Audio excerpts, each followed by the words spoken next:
Entonces el jueves por la tarde Abby encendió la tele y puso la película del Señor de los Anillos y se fue a su cuarto y yo estaba trabajando en mi computadora, pero en cuanto empecé a escuchar los ruidos y como ya he visto muchas veces la película, haga de cuenta como que un imán me empezó a llevar ahí, me paré, dije 5 minutos enfrente del sillón, ¿verdad? Dije, no me voy a sentar ni siquiera para no perder mucho tiempo. Pero después de 2 horas y media estaba tan entretenido porque las historias tienen la capacidad de atraernos y de hacernos parte de lo que está ocurriendo. ¿Verdad que sí? Por eso los niños quienes tienen una hermosa imaginación, les encanta que los disfracen de Iron Man y del Hulk y de esto y del otro, porque en ese disfraz ellos encuentran que son ahora parte de la historia. Las historias juegan un papel primordial en la raza humana. ¿Sabían eso? Mi esposa me estaba comentando hace unos días que hicieron unos estudios del cerebro, que cuando la gente está, digamos, en una clase, ¿no? Y le están compartiendo conceptos y eso, su cerebro enciende ciertas partes analíticas y eso. Pero cuando les cuentan una historia, el cerebro es como un 4 de julio. Empieza a encender luces por todos lados y empieza a crear conexiones que no se crean de ninguna otra manera. Alguien me dijo alguna vez que los seres humanos estamos hechos de historia. Estamos formados de historia y todos nosotros somos parte de una historia que está tan profundamente incrustada en nuestra conciencia que muchas veces ni siquiera nos damos cuenta que somos parte de ella. Esta gran historia, esta meta historia, meta narrativa funciona como un pegamento que hace que nuestra vida tenga cierto sentido. De hecho, en una ocasión estaba leyendo un estudio acerca de las personas que sufren de Alzheimer's. Y dice que una de las cosas que le ocurre a la gente que sufre de Alzheimer's es que olvidan su historia. Y entonces los datos de su vida se olvidan porque no tienen relevancia, no hay una historia que los pegue a todos juntos. Increíble, ¿no es cierto? Todos nosotros somos parte de una historia que estamos viviendo. Algunos la hemos construido por nosotros mismos. Algunos cuando fuimos niños, creamos una historia de nuestra vida y dijimos, así es como yo quiero que sea mi vida. O vimos a alguien en la televisión, o escuchamos a alguien hablar, o vimos el ejemplo de una persona y dijimos, cuando yo crezca yo quiero ser así. Algo pasó aquí, no sabemos qué es. Mi teléfono está actuando un poco loco. Está hablando en portugués. Mike, ¿qué hiciste? Mira. Algo pasó, ya lo apagué. Bien, estamos de regreso. Disculpen la interrupción. Entonces, ¿en qué estaba? En la historia. Las historias que nosotros mismos nos contamos, las historias que alguien más nos contó, la historia que la humanidad tiene acerca de sí mismo. Y todos nosotros vivimos nuestras vidas basados en esta historia que está por encima de todas las cosas, que a veces ni siquiera entendemos lo poderosa que es. Por ejemplo, hay personas que viven su vida tratando de buscar la aprobación de un padre o una madre que tal vez ya ni siquiera existe, que murió, ¿verdad?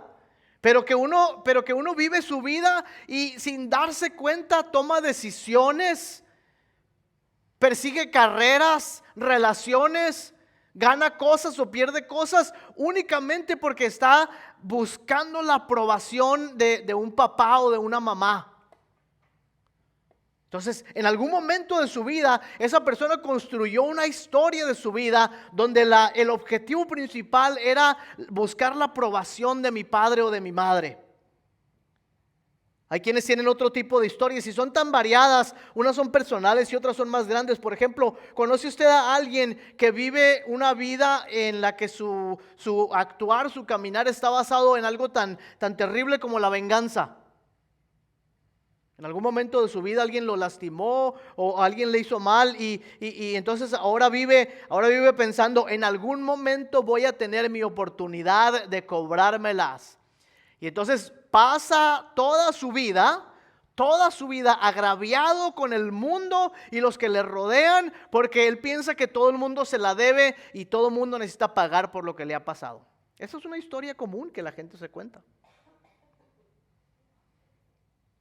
Algunos de nosotros o algunas personas, su meta historia, su meta narrativa tiene que ver con la pobreza. Yo conozco a una persona, a un familiar mío que dijo, fuimos tan pobres cuando éramos niños que no importa el precio que yo tenga que pagar en mi vida, no volveré a ser pobre jamás. ¿Cuál es la historia por la cual esa persona vive? Una historia de pobreza. Nunca voy a ser pobre. Entonces vive su vida tal vez trabajando demasiado, o tal vez acumulando demasiado, o tal vez despilfarrando demasiado, o tal vez viviendo una vida ilusoria donde quiere que todo mundo sepa que ella ya no es pobre, porque ahora quiere demostrarle al mundo que no lo es. Ahora existe una historia, una gran historia que es un drama universal que sirve para darle sentido a todas las cosas de nuestra vida, las buenas y las malas. Y esta gran historia es la historia de Dios en la humanidad. ¿Okay? Hay muchas historias, algunas de ellas son hasta compiten unas con las otras, pero hay una historia mucho mayor que le da sentido a todas las historias de este universo, de esta humanidad. Y es la historia de Dios, o la gran historia de Dios en la humanidad. Y es una historia a la que tú y yo hemos sido invitados a participar. Por eso les dije al inicio, ¿les gustan las historias épicas? Bueno, esta historia épica, la historia más grande, es la historia a la que usted y yo hemos sido invitados a participar. ¿Usted conoce su lugar en la historia de Dios? ¿Sabe cuál es el papel que le tocó?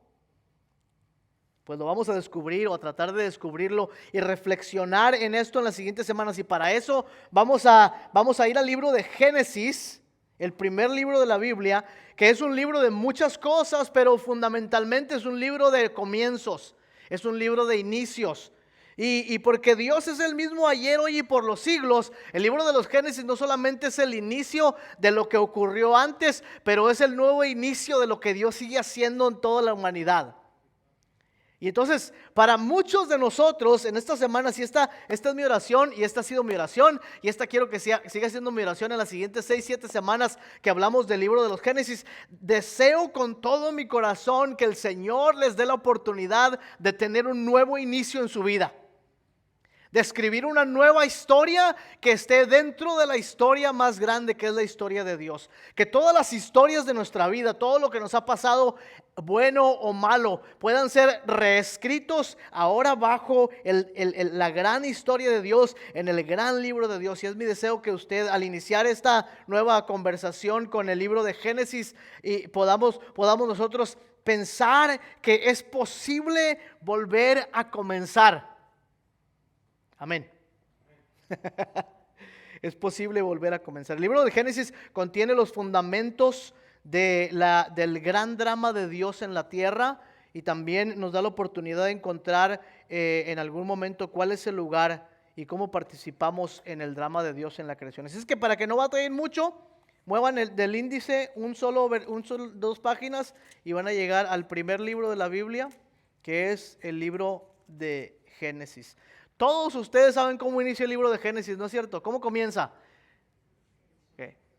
El primer versículo de Génesis, el primer versículo de la Biblia comienza diciendo: en el principio ¿quién? ¿En el principio quién? ¿De quién es la historia? En el principio Dios. Así inicia la narrativa de la Biblia: en el principio Dios, en el principio Dios. Y espero que en nuestros principios y en nuestro caminar, Dios también sea el actor principal en esta historia tan grande. Y miren, cuando leemos Génesis, inmediatamente nos damos cuenta de que pareciera haber como una secuencia que se va repitiendo una y otra vez. Es como los ensayos de una obra de teatro. ¿Alguien ha asistido a los ensayos de una obra de teatro?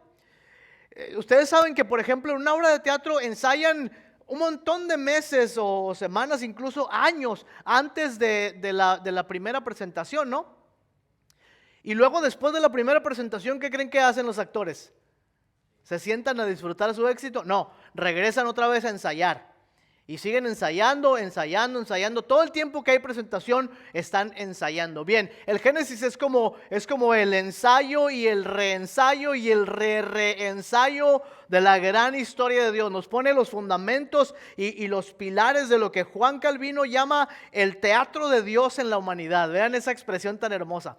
Juan Calvino dice, la historia de la humanidad es el teatro de Dios en la humanidad. Es decir, que Dios nos ha puesto dentro de su teatro y en esta historia. ¿Y qué es lo que encontramos en el primer capítulo de Génesis? Hoy no vamos a ver un pasaje en particular, hoy vamos a ver un panorama de una porción del libro de Génesis como de los capítulos 1 al 12 aproximadamente.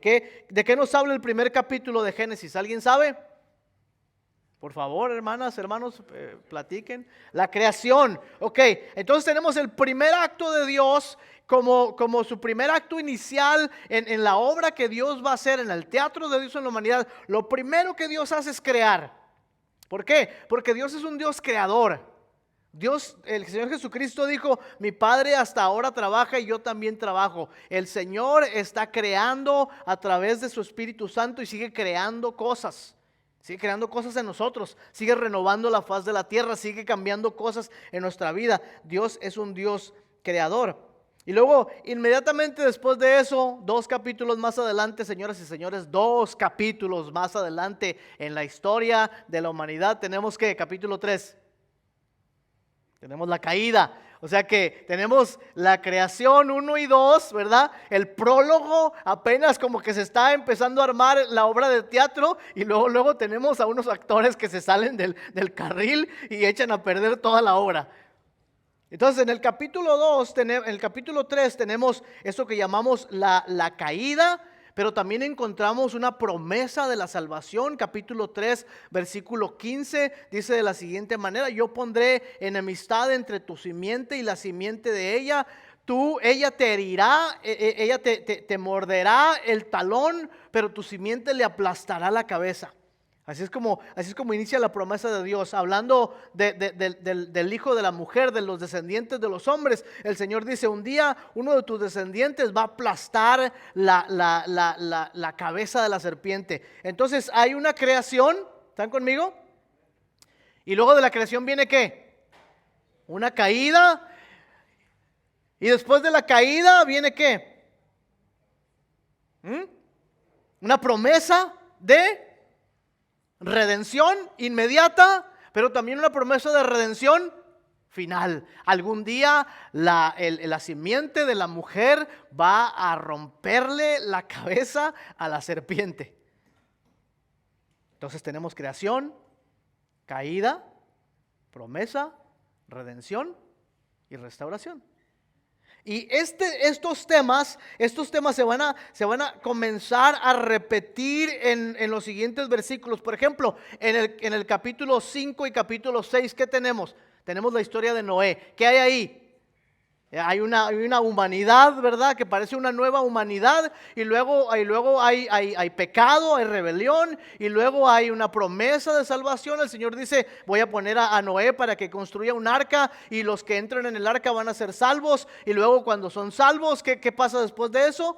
Hay un pacto de Dios y una promesa de que ahora la humanidad va a ser algo completamente diferente.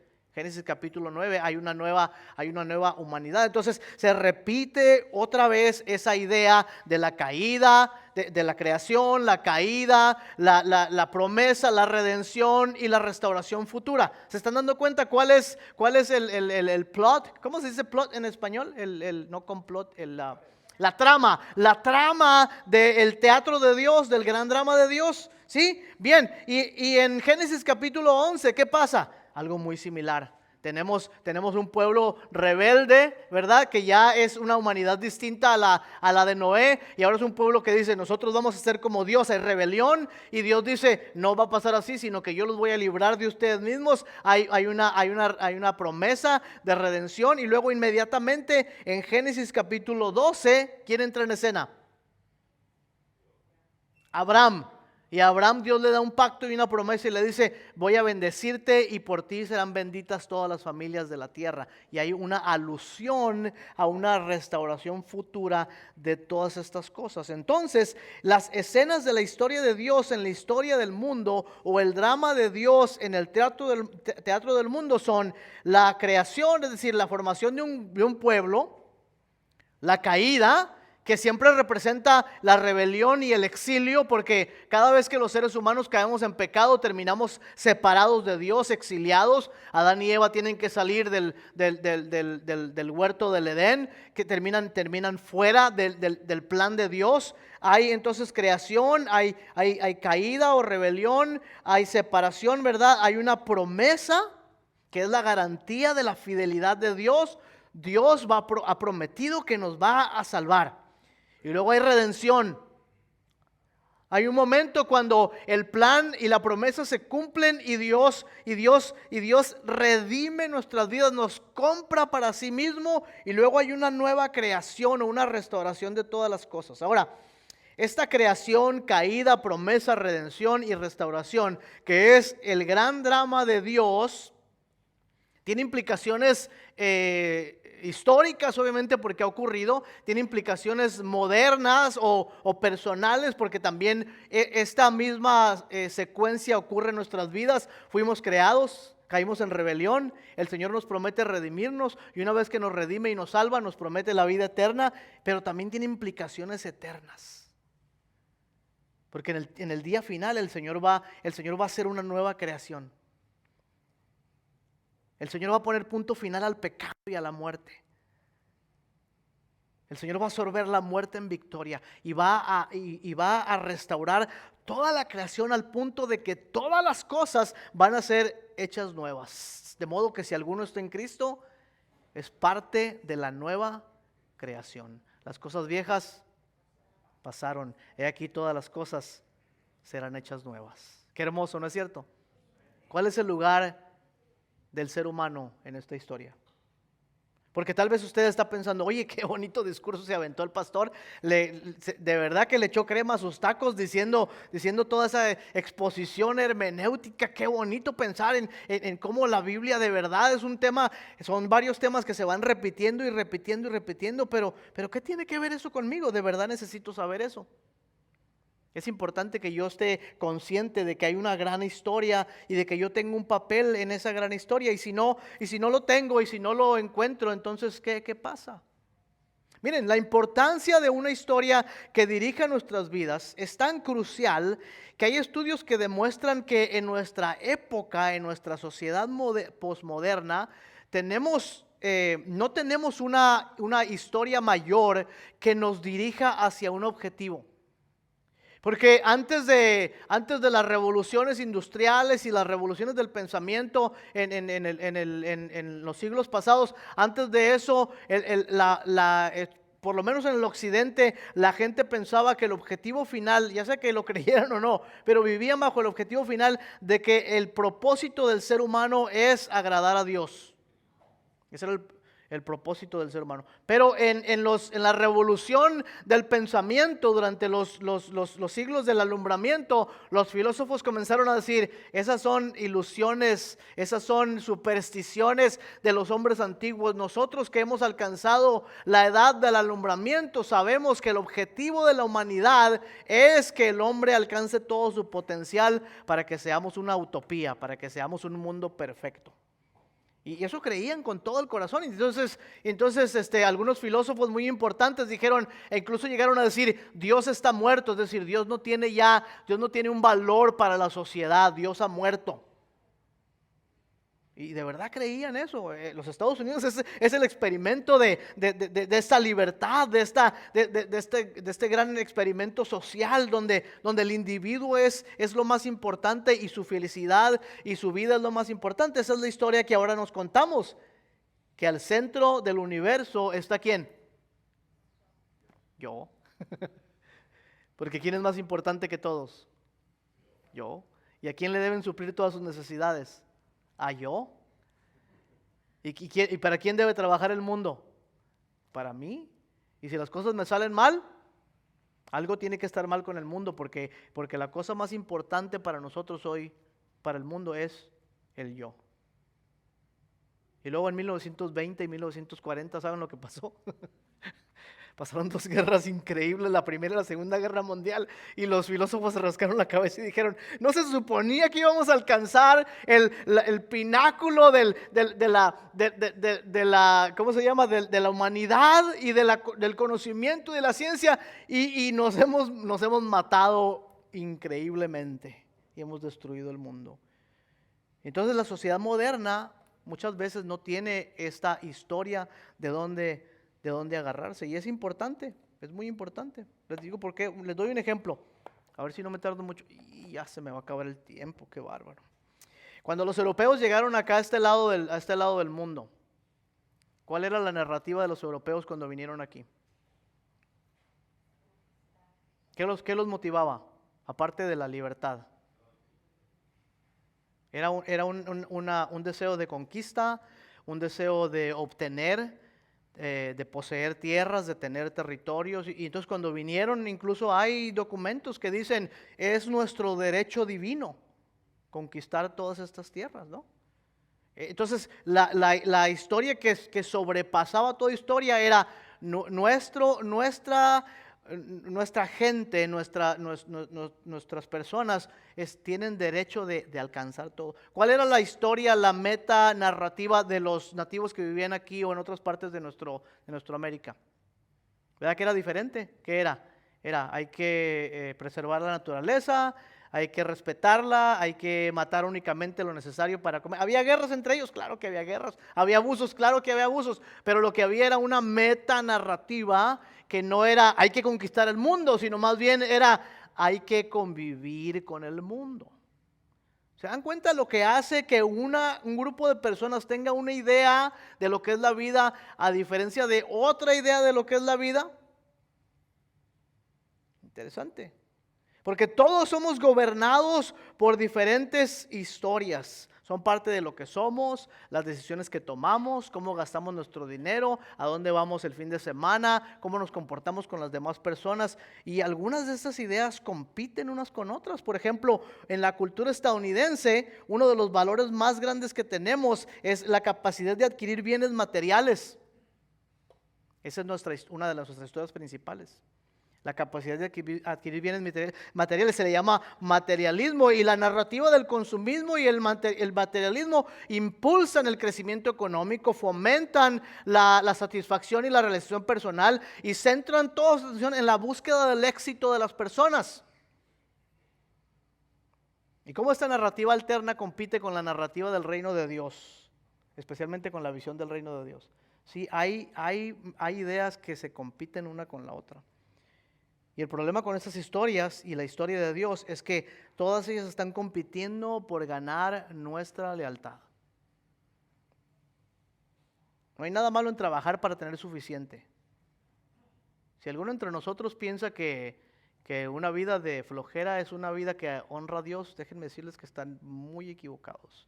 Una vida de flojera no es una vida que honra a Dios, pero tampoco lo es una vida de exceso trabajo.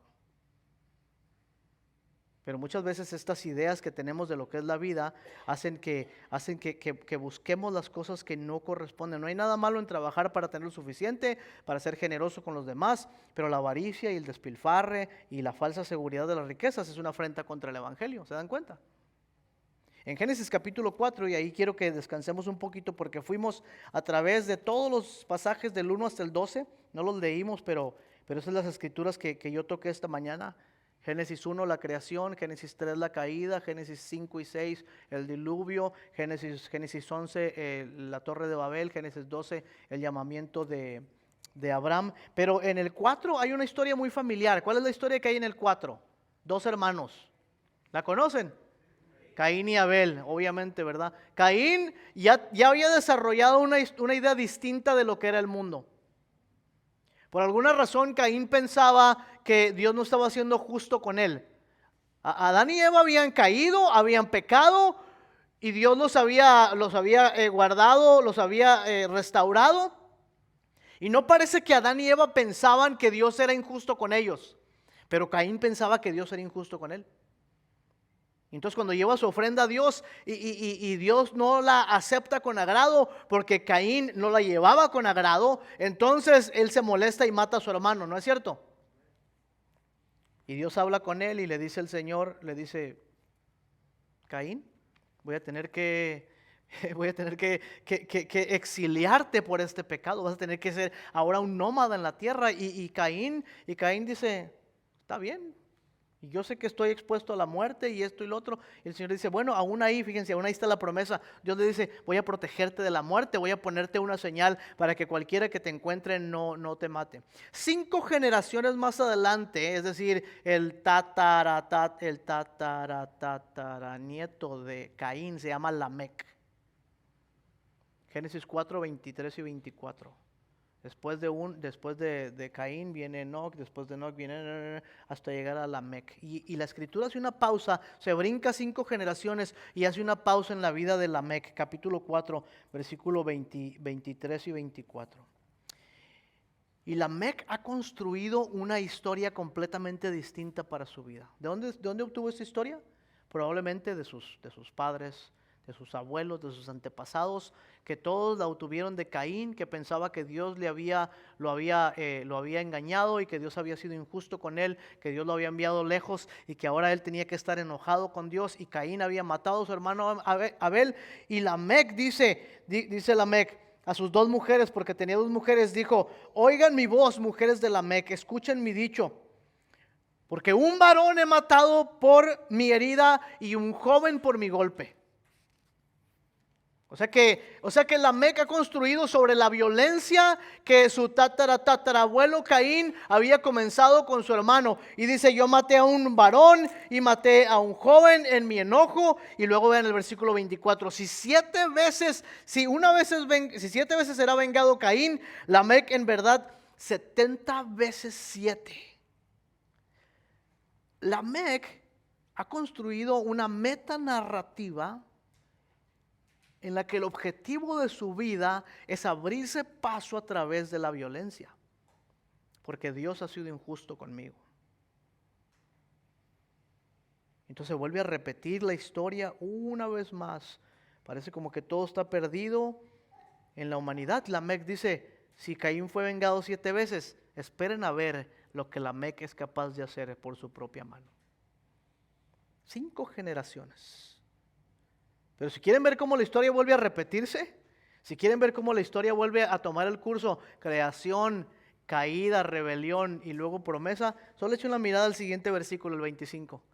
Pareciera como que la escritura le da un golpe de tajo a la vida de Lamec, cuando Lamec dice, yo voy a vivir mi vida a través de la violencia y voy a vengar y voy a ser vengado 70 veces 7. El versículo 25 vuelve de regreso y dice, conoció de nuevo a Adán, a su mujer, la cual dio a luz un hijo y llamó su nombre Sed, porque Dios, dijo ella, me ha sustituido otro hijo en lugar de Abel. ¿Se dan cuenta que aquí hay una historia grandototototota de Caín y Abel, de Adán, de Eva, de Dios en el centro? Y está diciendo, a quien mató Caín, la promesa de Dios en medio de la maldad humana se ha vuelto una vez más a cumplir. Dios ha dado un hijo en sustitución por otro. ¿A qué les recuerda eso?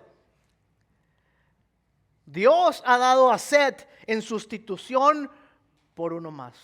Dios ha enviado a su hijo en sustitución por otro hijo, porque esta es la promesa que está al centro de la historia de Dios. Y ya no tengo tiempo, pero me daré muchas ganas de continuar.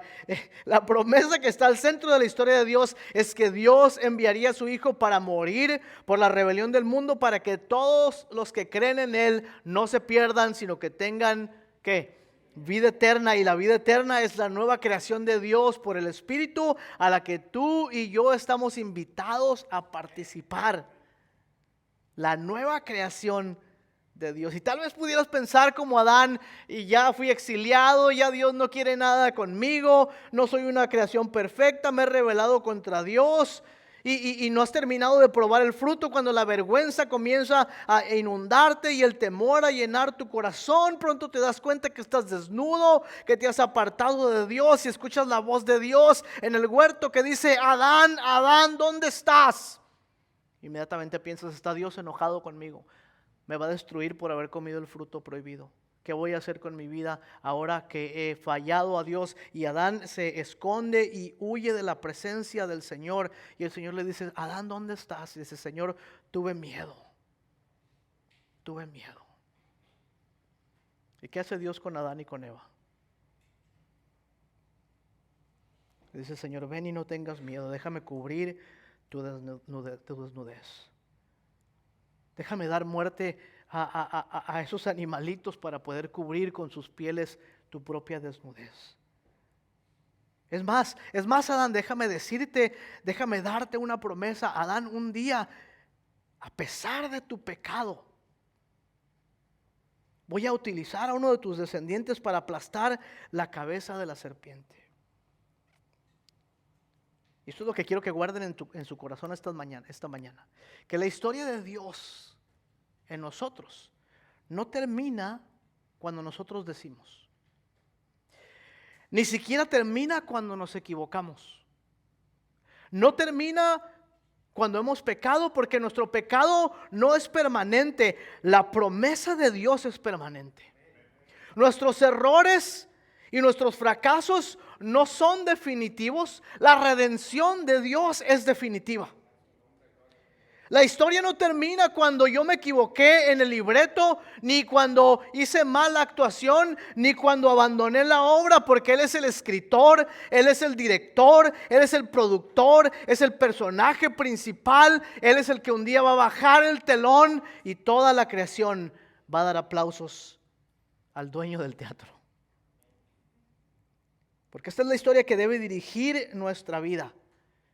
Que somos aquellos que Dios ha creado, que no somos un accidente, que no somos un error de nuestros padres, que no somos un asunto de la probabilidad del mundo, que Dios se tomó el tiempo para crearte a ti, así como eres, para formarte en el vientre de tu madre, que no importa cuánto has sufrido y no importa cuánto has pecado, eres una creación hermosa de Dios.